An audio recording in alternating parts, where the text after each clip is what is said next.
哈喽，大家好，我是电小五，又收到粉丝的一个打印机的电源故障描述是没有输出。我们看一下，有不少组电压啊，看机器里边呢没有明显烧黑炸毁的痕迹，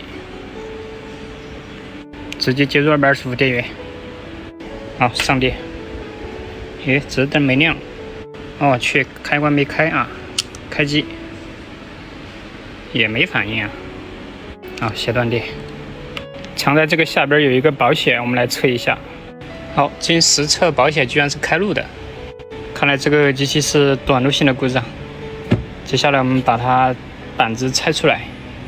好了，板子已经拆出。我们看一下220伏通过开关接到这个插头上，通过保险，通过前级的滤波电路和 PVC 电路，然后就到了我们的辅电和主电部分。保险开路之后呢，我们不能够直接换保险。我们来测量一下整流桥，这4个腿对应的就是整流桥，已经短路。再来看这边2只脚是没有直通的，看来只损坏了里边的2只2节管。测一下主电的看管，貌似都没有问题。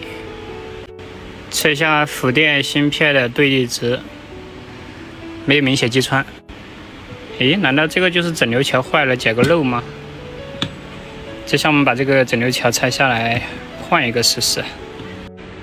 我们看这个设计，想要把整流桥拆下来扭不到螺丝。你看，包括这边的 PVC 看管和升压2节管也是挡在这里边的。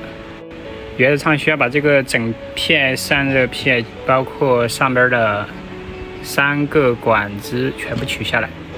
由于 PVC 看管和升压2节管没有坏的，我们接下来看能不能偷个懒啊，就单拆这个桥堆。好了，这个懒还是偷到了啊，取下桥堆。KBU 1008换上一个同规格的。接下来找了一个810，哎，这个1008是800伏10安的，这个是1000伏8安的，电流低了一点，不能用。最后换上一个1010啊，10安1000伏的，可以代替。导上新的规制装上，最后再把10安的保险换掉。好的，换上一个穿上衣服的。大家觉得这个保险穿衣服有什么作用？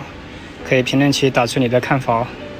接下来直接接入4电，直接上电，我去灯泡血量，证明后级还有故障，果然是没有漏解的。经测量，这块驱动板引脚有明显短路的地方，它这个看管没有短路，但是这个值不对，刚才忽略了。